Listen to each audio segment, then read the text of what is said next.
Selama hampir 2 minggu, keluarga Bu Rusmi sibuk menyiapkan ini itu. Meskipun pernikahan yang diadakan hanya akad saja, tanpa resepsi. Tapi persiapan dilakukan dengan benar-benar matang. Nisa mendampingi Alma mengurusi semuanya. Dari fitting baju, make up, catering, dan lain sebagainya. Jiko beberapa kali datang untuk sekedar temu kangen dengan Nisa dan Joy. Setelah itu, dia kembali ke Jakarta. Selama 2 minggu penuh, Alma dan Daniel dilarang bertemu. Menurut adat, mereka harus dipingit. Menjelang H-1 dari acara, Jiko kembali datang. Bagaimana perasaanmu, sayang? Kamu pasti deg-degan ya? Nisa menggoda adiknya. Mereka sedang berkumpul di ruang keluarga. Akbar sedang memangku Joy. Alma meletakkan kepalanya di pangkuan Ibu Rusmi. Sementara Nisa duduk di sebelah Jiko yang sedang menempel ketat padanya. Iya, deg-degan kak. Kenapa sayang? Kamu ingin menikah lagi? Jiko berbisik usil. Nisa mencubit paha Jiko. Diam. Aku lihat sepertinya kamu lebih antusias dalam pernikahan ini dibanding Alma. Siapa tahu sayangku ini ingin menikah lagi. Siapa yang membuat pernikahanku tidak istimewa? Kamu pelakunya. Oh, ampun sayang. Semua salahku. Jiko memeluk Nisa erat-erat.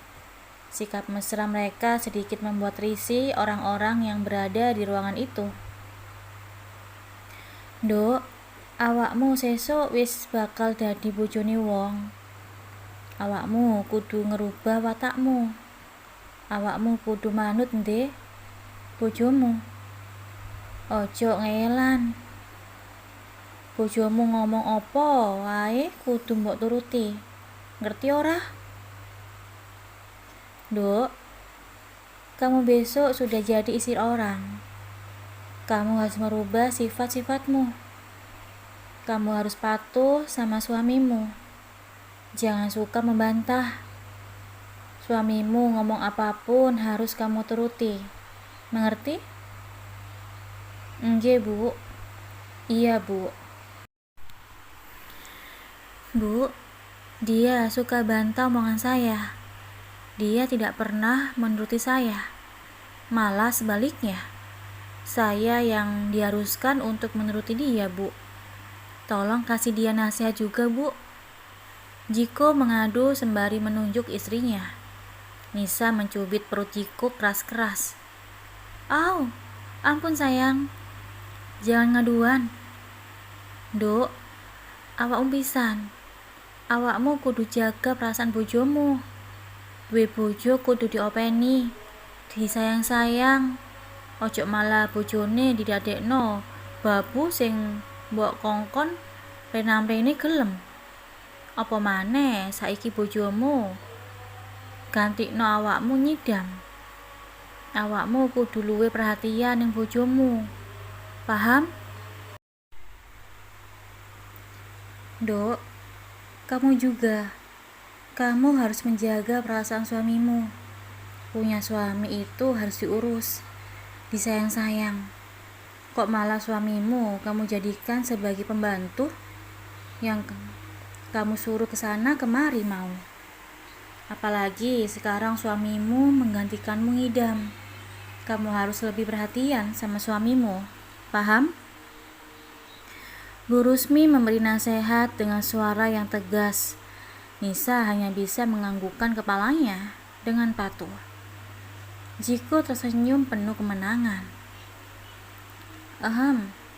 Sepertinya sudah malam. Saatnya kita beristirahat. Besok pagi kita akan melalui hari yang panjang. Bu Rusmi menyudahi percakapan malam itu. Mi, Joy mau tidur bareng Mami. Joy beranjak dari pangkuan Akbar dan berlari ke Nisa. Bu Rusmi segera mengambil Joy dan menggendongnya. Joy, tidur sama Uti saja. Tiap malam kan tidurnya juga sama Uti. Enggak. Joy tidur sama Mami. Dedi datang. Nanti Dedi ambil Mami. Joy bersikeras. Hahaha. Orang-orang di rumah tertawa bersamaan. Jiko mengambil Joy dari gendongan Bu Rusmi. Iya, Joy tidur sama Mami dan Dedi, oke? Yeay. Joy gak kangen Dedi? Jiko bertanya. Enggak tuh. Beneran gak kangen? Enggak. Ibu dan anak sama saja. Keluh Jiko dan kembali membuat tertawa orang-orang di sekitarnya. Malam itu, Joy tidur bersama Nisa dan Jiko. Nisa tidur di tengah-tengah mereka. Jiko tidur memeluk Nisa dengan erat. Sayang, aku kangen. Baru 3 hari gak ketemu, sudah kangen. Iya, kangen setiap hari. Ini bukti kangenku. Jiko menempelkan tubuhnya yang mengeras di bokong Nisa, yang mencubit lengan Jiko dengan keras. Au, sakit. Biarin, mesumnya kok nggak hilang-hilang sih. Jangan salahkan dia. Setiap kali melihatmu, dia selalu terbangun dan tegang. Kamu harus bertanggung jawab, sayang. Jiko mulai mengendus-endus leher di Nisa dan menjilatinya. Jangan macam-macam. Ada Joy di sebelah kita. Iya. Jiko menghela nafas dalam-dalam. Nafsunya sudah berada di ubun-ubun, namun sayangnya tidak bisa disalurkan. Sayang, beneran sayang gak mau melakukan resepsi? Iya, untuk apa? Beneran gak bakal nyesal? Sayang gak iri melihat Alma menikah? Ngapain iri sih? Kamu tuh aneh. Sudah ada kamu, Joy, dan calon bayi kita. Untuk apa iri? Asalkan ada kalian semua, mau hidup seperti apapun, aku akan bahagia, sayang. Nisa mengecup bibir suaminya.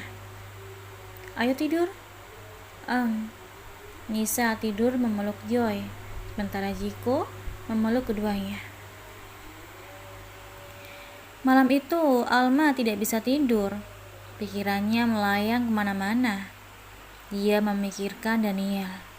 Bertanya-tanya apa yang sedang dilakukan Daniel sekarang. Apa yang dipikirkan Daniel. Besok adalah hari penting mereka. Mereka akan terikat dalam ikatan pernikahan. Apakah Daniel menyesal? Apakah Daniel marah? Pasti Daniel kesal karena harus menikah dengannya. Laki-laki sesempurna Daniel pasti akan mendapatkan wanita yang jauh di atasnya dalam hal apapun. Bagaimana kalau tiba-tiba saja Daniel membatalkan pernikahan ini? Bagaimana jika Daniel tidak datang di pernikahan mereka besok? Apa yang harus dilakukannya? Bila hal itu benar-benar terjadi, Alma sudah tidak mampu hidup lagi. Balutan rasa malu dan terluka akan memenuhi dirinya. Alma bergidik memikirkan kemungkinan itu.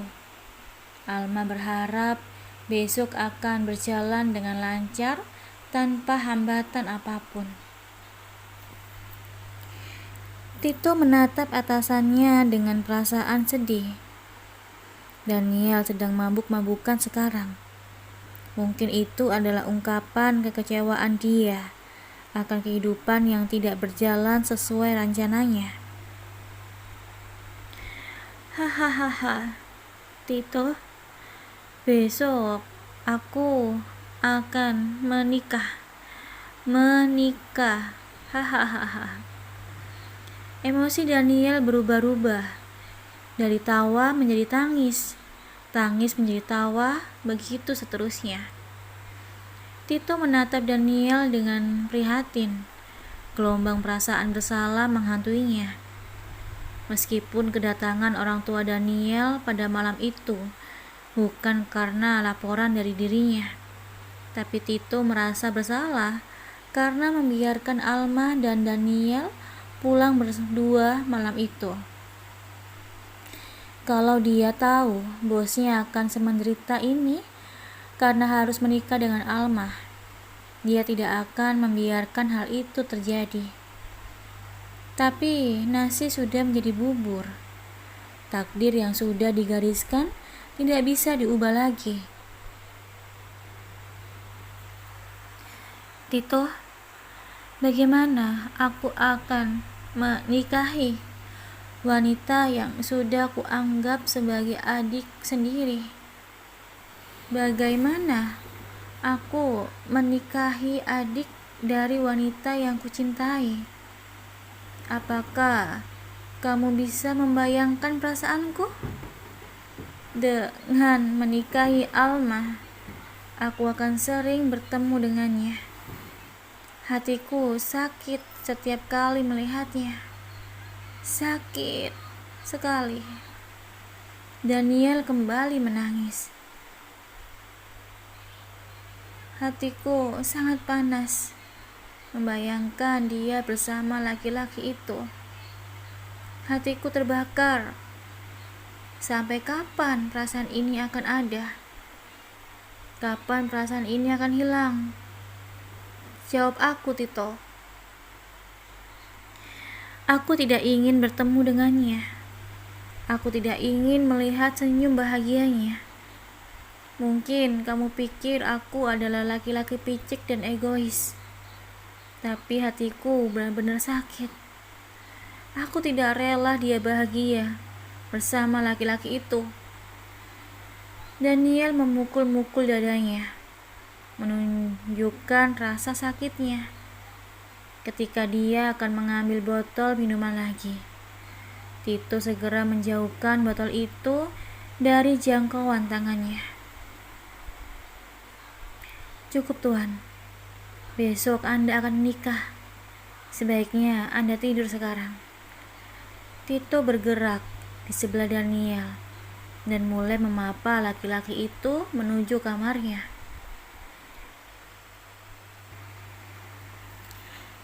Tito membaringkan Daniel di ranjang. Malam ini dia mendapatkan tugas untuk menjaga Daniel sampai besok pagi. Karena orang tuanya khawatir anak laki-lakinya itu akan kabur dari pernikahannya besok. Semoga esok akan baik-baik saja. Itu harapan Tito. Hari yang ditunggu-tunggu Alma akhirnya datang juga. Alma bangun jam 3 pagi.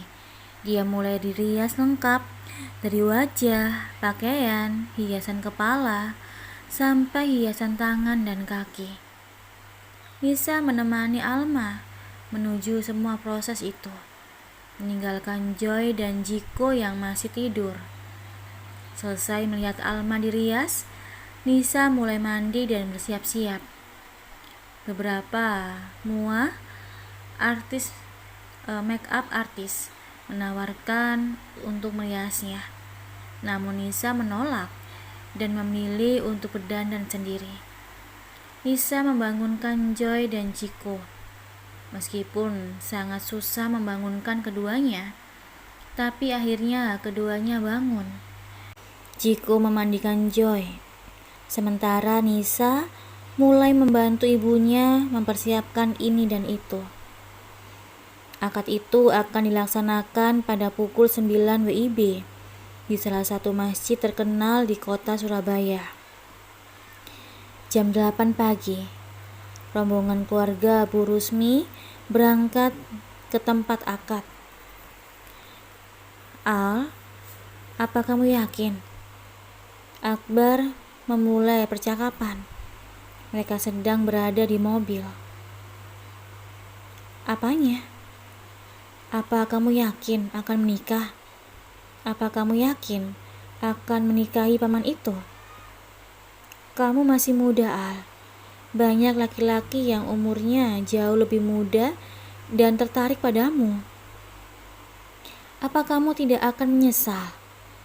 Dan juga kamu masih kuliah, Al. Masa depanmu masih panjang. Kalau kamu menikah dengannya, kamu akan berakhir menjadi ibu rumah tangga saja. Akbar mulai mempengaruhi. Ibu Rusmi menjewer telinga Akbar. Jangan pengaruhi kakakmu, dasar anak bandel. Tapi Akbar benar kan, Bu? Paman itu sudah tua.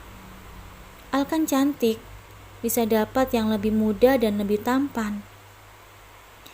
Tapi belum tentu sebaik dia. Alma menyela dengan kesal.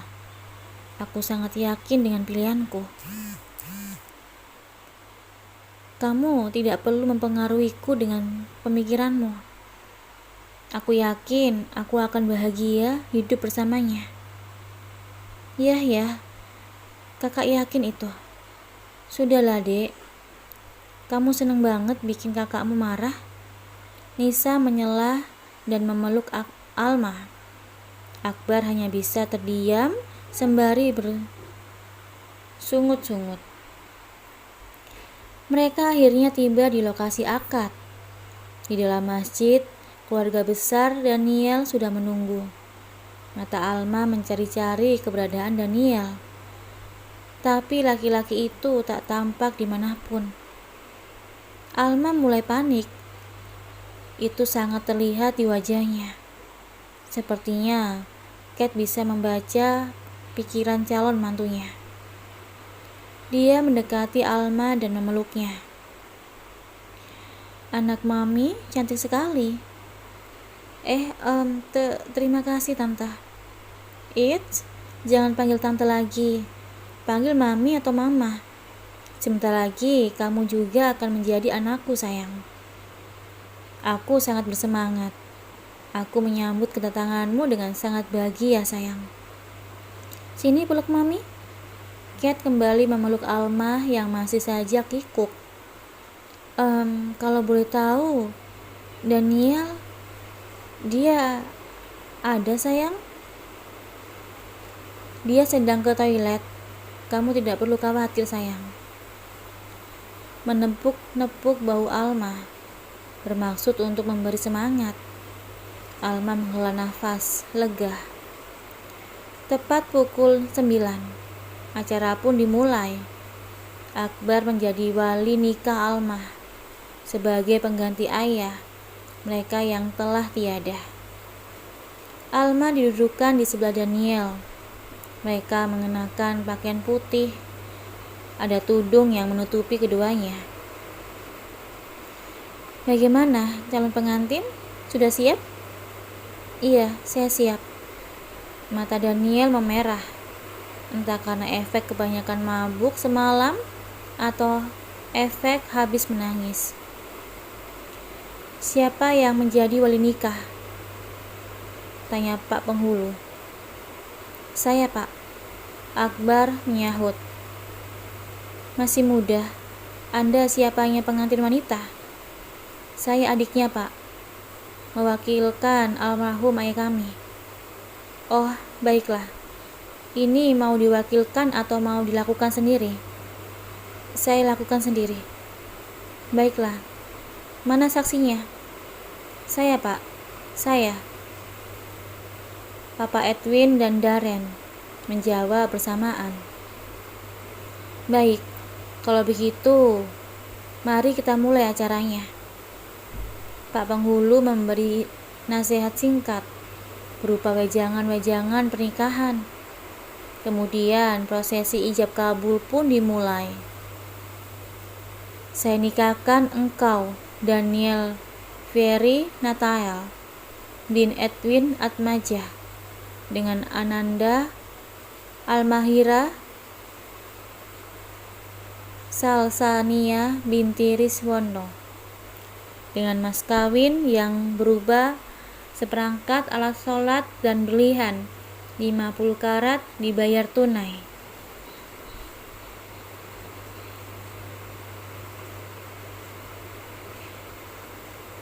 Saya terima nikah dan kawinnya Almara Salsania binti Wiswanto. Dengan mas kawin tersebut dibayar tunai. Daniel menjawab tegas. Bagaimana saksi? Sah. Para saksi dan orang-orang yang berada di sana menjawab bersamaan. Alhamdulillah. Barakallahu laka wa baraka alaika wa jamain bainakuma fil khair. Amin. Alma meneteskan air mata.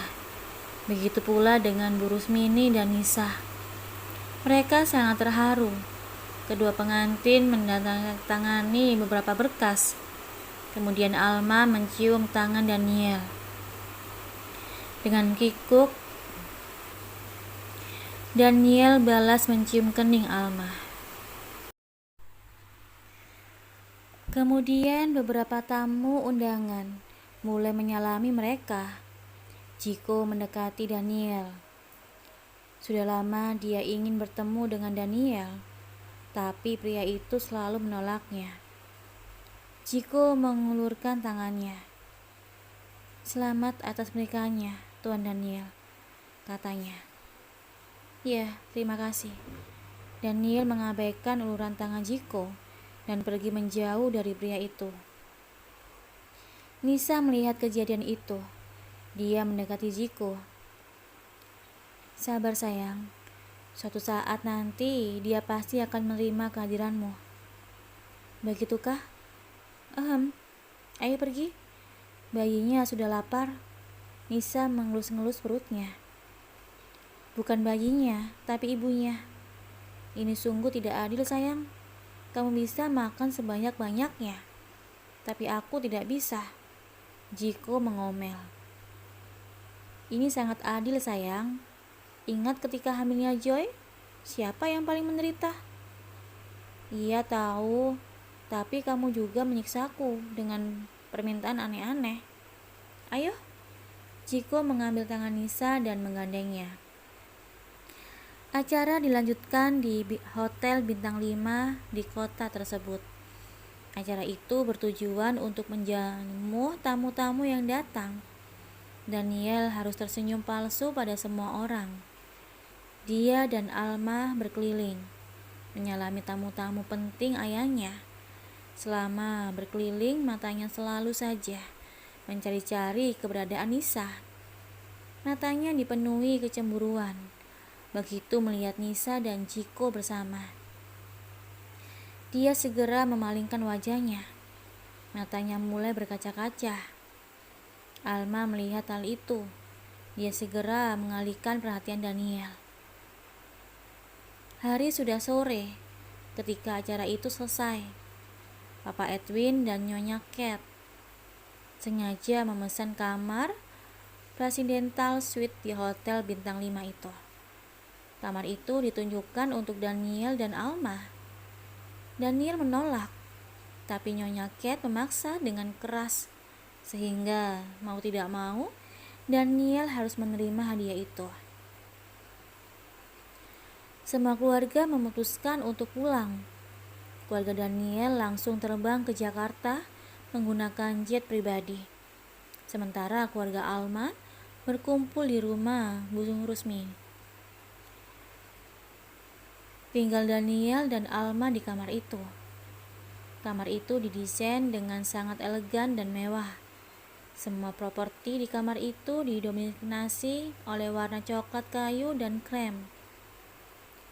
Kamar itu terdiri dari satu ranjang king size, ruang santai, ruang kerja, ruang makan, ruang ganti, kamar mandi super mewah dan akses pemandangan yang indah. Alma begitu takjub melihat sekelilingnya. Dia merasa bukan berada di sebuah kamar, tapi di sebuah apartemen atau hunian mewah. Meskipun Nisa terbilang sukses, tapi kakaknya tidak pernah membawa keluarga mereka menginap di tempat semewah itu. Alma tercengang melihatnya. Mata Alma menelusuri satu persatu perabotan di kamar. Kemudian matanya menangkap ranjang besar yang kehadirannya sangat menonjol. Wajahnya langsung memerah karena terbakar. Pikirannya mulai berkelana kemana-mana, membayangkan hal-hal yang diinginkannya. Ahem, suara Daniel membuyarkan lamunan Alma. Seketika dia berbalik dan menatap Daniel yang telah berdiri di belakangnya. Al, aku mau keluar dulu. Kamu bisa mandi, nonton TV, atau terserah mau ngapain saja. Oh iya kak, kakak mau kemana? Aku ada urusan. Kamu di sini saja ya? Iya kak. Selepas mengatakan itu, Daniel langsung menghilang dari hadapan Alma. Mengikuti saran Daniel, Alma berganti pakaian, membersihkan riasan dan mandi. Setelah itu dia mulai duduk di depan TV, menunggu kedatangan Daniel dengan sabar. Karena kelelahan, Alma mulai mengantuk. Pada akhirnya dia tertidur.